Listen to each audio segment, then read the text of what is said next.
Hello and welcome to iCatholic. I'm Wendy Grace. Well, the conclusion of the Synod on Synodality has happened just a few weeks ago.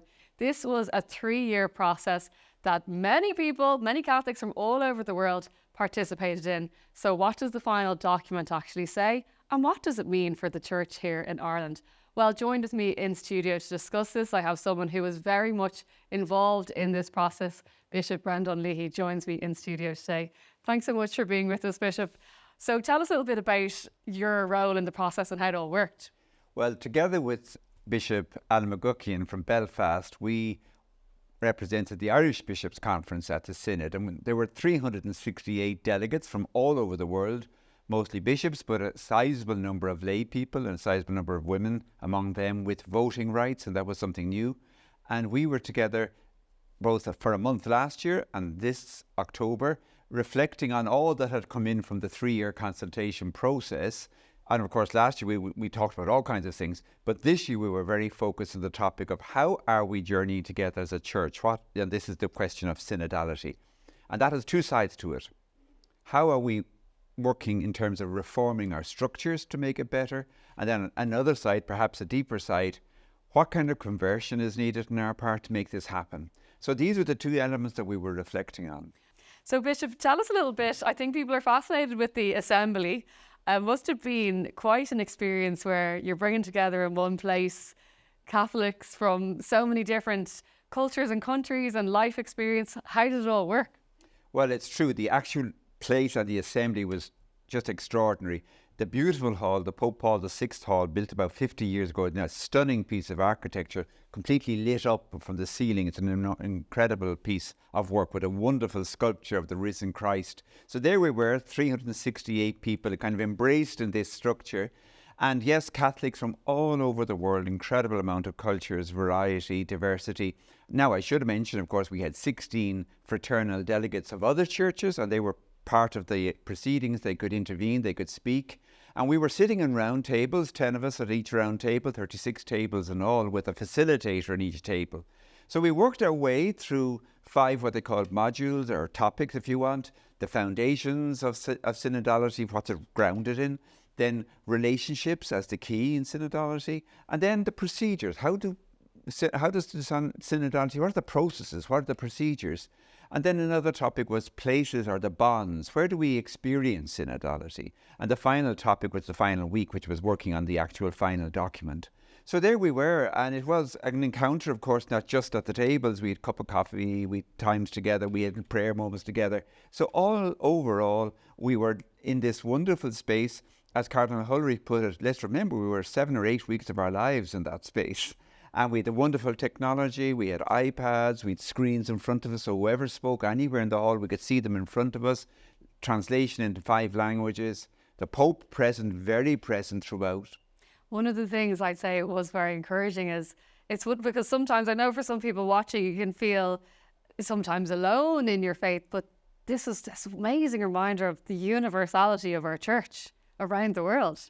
A universal church, and being with people who were passionate about the church, certainly sometimes with different perspectives and viewpoints, but passionate about the church. And that struck us, and that was commented on several times. We were there as a people with our heart beating for the church and wanting to do the right thing as regards the church, having heard all the various viewpoints from around the world that came into us. That was one of the things that I know as I've been doing interviews on this over the past 3 years, Bishop, was yes, of course, people were sharing frustrations or different grievances as well as their hopes and things they love about the church. But one thing that really did seem to be common theme in every country was we love our church. We want it to survive. We want it to thrive. Will the Synod process help church to do that? Yes, I think so, because part of what Pope Francis said was we've had diversity, even though it was done with great serenity, but we've had unity in diversity. And I think he said this experiment, this experience in itself tells us, I think what you're saying, that the passion and the love for the church is there. We can trust each other. And I think that was something that came out of the Synod. We can trust each other. And we don't have all the answers in our back pocket, but together, if we trust one another and really trust that the Holy Spirit's going ahead of us, the Holy Spirit's the one that's bringing it forward. Yes, we try to keep that presence of Jesus risen among us, listening to other, and of course listening was one of the big themes of the Synod. Really, really listen, and not only listen, but actually take on board the gift that the other person is for me. Well, God can do something that we mightn't be able to do. Yeah, and listening, as you say, it's one of the key things that we can all do and we all have to work on. It's a life's work, I think, being a good listener. One of the lovely parts as well was there were several prayer moments. Tell us about that, Bishop. Throughout the whole Synod, we pray. Every morning we'd pray during the daytime, various moments of prayer. But there were 3 specific prayer moments that I'd like to highlight. One was at the very first day, we had a penitential service, very strong. 3 people give powerful witnesses. One from a man who as a child had been abused by a priest, one to do with migrants and a very strong experience from that, and then another experience from Syria, wounded by the war. So these were very strong testimonies, followed by requests for forgiveness, that the Cardinal stood up and made these requests. The Pope had composed the requests. That was very moving, because it was like saying there can be no synodality. We're not going to be journeying together unless we're humble, unless we're prepared to ask for forgiveness and keep doing so. That was the first. The second one was the prayer for peace. Of course, we have all had the war, Israel, Gaza and everything. So of course we were praying for peace. But I think it was a reminder to us, the Synod isn't just about the church and its own structures, its own world. That could be navel-gazing.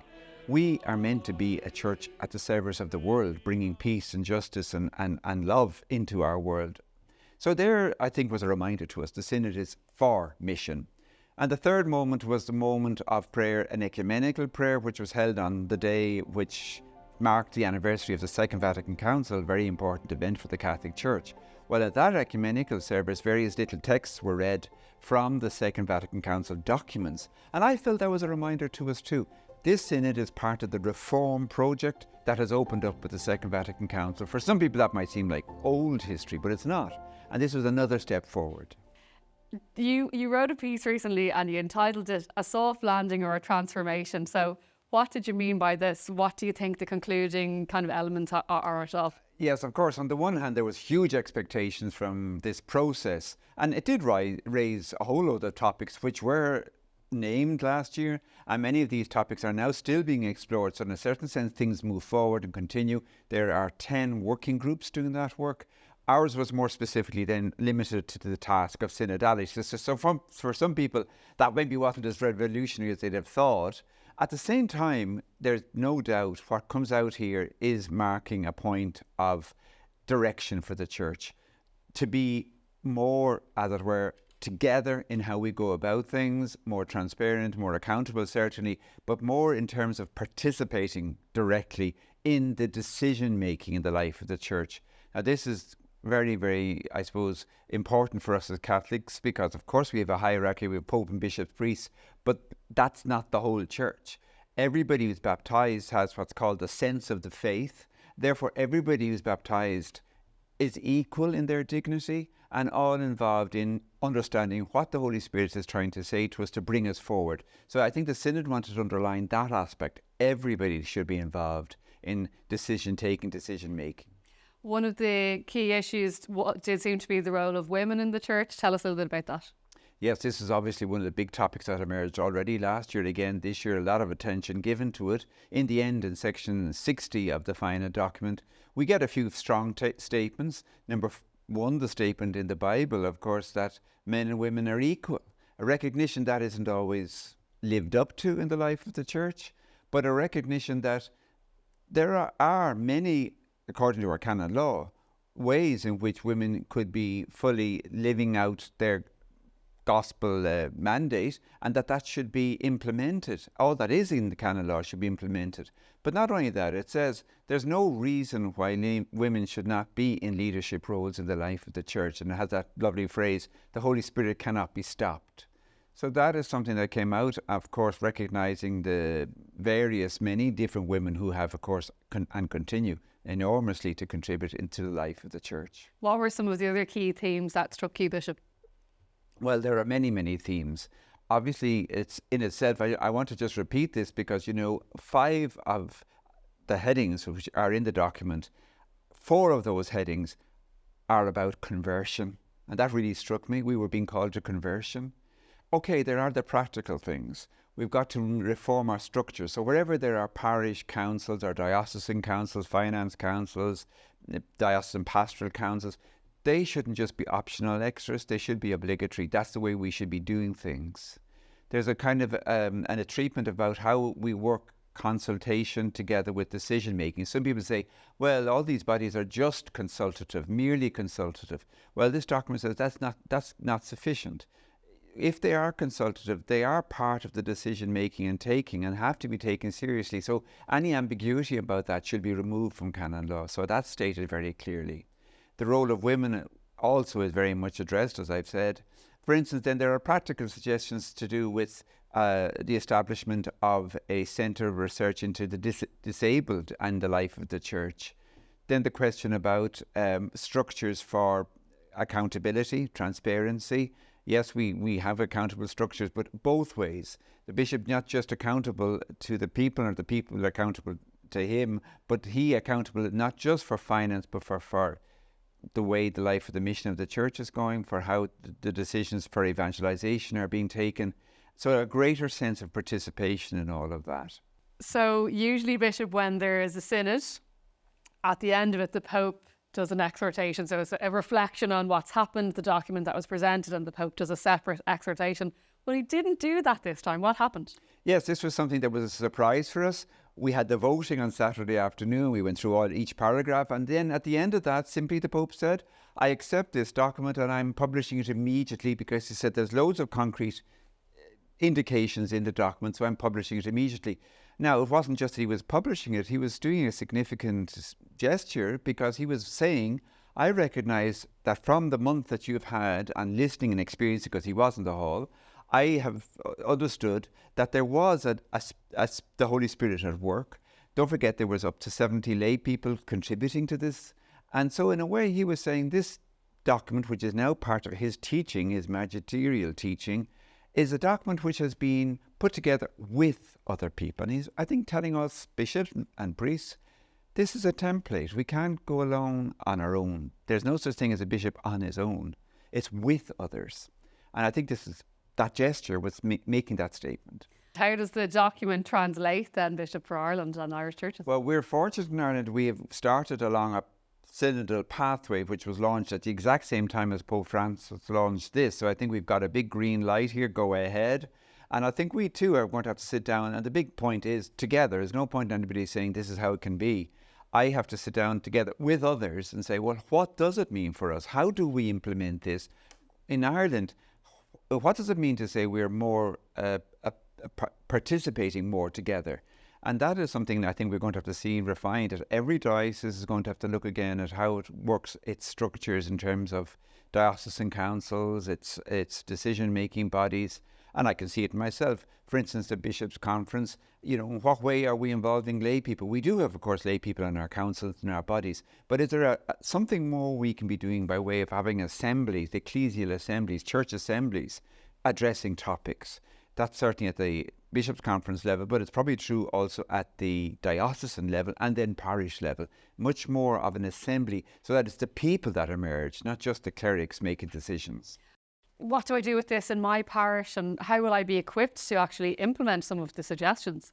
In that synodal process, we recognise you just can't do synod overnight. So we've had training workshops where people are being trained up. And one of the great methodologies we're following is what's called conversations in the spirit. It's a way of discerning together, talking together, working things out together. And we recognise there needs to be a training right across the board on that. So come this coming year, which, by the way, is the Jubilee year for hope, that's 2025, Pope Francis has that. We know every 25 years is a Jubilee year. We're going to be dedicating ourselves, out of all the listing that's come out so far, what are the priorities going forward?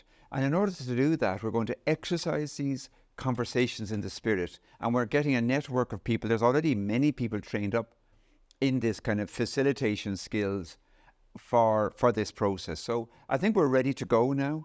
And I hope that people in parishes will make the effort. I know people can be tired and there's always like another thing to do. But there is something of the Holy Spirit here. So I think it's a moment to grasp and to trust and move on. And even if you feel, well, I've given my bit in the past, don't give up. There's another part to go. It strikes me that there's part of this, obviously, that involves, as you say, conversion, but the practical elements of, the way we do things are going to change. And that goes for priests and for lay people, but that the hope would be that there'll be a new generation, a next generation, certainly someone of my age, kind of this journeying together. That's all I've ever known. That's always been my experience, thankfully. But obviously we have to make sure we're trying to invite people into our churches.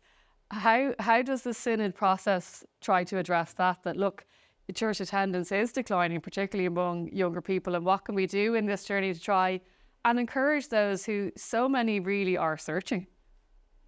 Yeah. Very much so, and this was mentioned by Father Timothy Radcliffe. We really have to go and be with people in their search, and in that search try to give our experience. And of course this is part of the conversion. We have to tell our story of how we have met the risen Lord along the way, like the disciples on the road to Emmaus. Go off and tell the story. And part of this synod, I think one of the great images they took was of the risen Jesus and the disciples having that experience. So for us, it's, as Pope Francis says, our first duty is to go tell the message. It's not just about a structure and organisation. It's actually a message which is a person.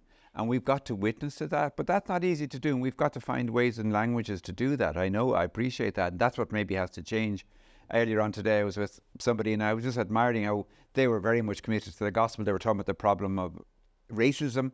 But they were able to draw on all kinds of modern references in literature and songs and imagery. At the same time, they passion themselves for the inclusivity of how Christianity has this within it that we need to get out to people. We all need to discover with creativity how to do this. Is that where we can also learn? Because I know one feature of the Synod was certainly a focus on ecumenism and, you know, how we can, I certainly know in my experience, you know, speaking to different Christian denominations, I'm often humbled by how courageous they are sharing their faith, how passionate, as you say, that we can learn from one another in this way. Very much so. That has been perhaps one of the more surprising elements of this whole 3-year process. Right around the world, ecumenism has come out as a major theme.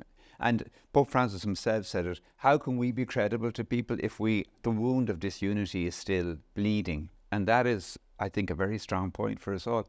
Sometimes we can be a little bit self-sufficient in the way we go about things. It's only by when we're with other people we see new horizons, new perspectives, and as you say, we can be struck by their evangelizing, that in certain cases, very strong evangelizing way of going about things. So we learn from them. Finally, just to ask you, Bishop, this process, when you think about it, was extraordinary in that, you know, there was consultations with ordinary Catholics all over the world in so many different countries, different cultures that had very different issues. People were sharing their hopes, their dreams, their fears. A huge body of work to try and bring this together to drill it all down. After it all, when all is said and done, are you feeling hopeful about the process and what it can achieve? Well, I think this process certainly generated hope in all of us who were there. We recognise this is not going to be an easy journey. The implementation phase, the next phase, is probably more important than anything we've done beforehand. And this is very often the weak phase because it's done and what we feel we've done our work. In fact, now this is the phase where we really have to start stepping up to the plate. But look, we've had the experience, and Pope Francis himself said it at the end, we can give witness to the fact there was diversity between us, and as you say, in cultures, contexts, problems, issues, but somehow there was a serenity in our discussions, and we got there. We reached a point of being able to say certain things in common together and go for certain goals in common together. So ultimately I came away with the conviction, look, it's the Holy Spirit that's guiding this. Holy Spirit is the God who's coming to us from the future. The Holy Spirit is the one who's always ahead of us. It's not up to us to try and work out every last detail. If we're open to the Holy Spirit, then the Holy Spirit will bring ahead as the Holy Spirit wants us to go ahead. And that's what matters. Yeah, well, it's so key, and it's a beautiful way to finish that it's the Holy Spirit's will rather than our own, and that's how it'll work. Thanks so much, Bishop Brendan. Thanks very much, Wendy. Thank you for being with us on iCatholic, and thank you, as always, for being with us on iCatholic today.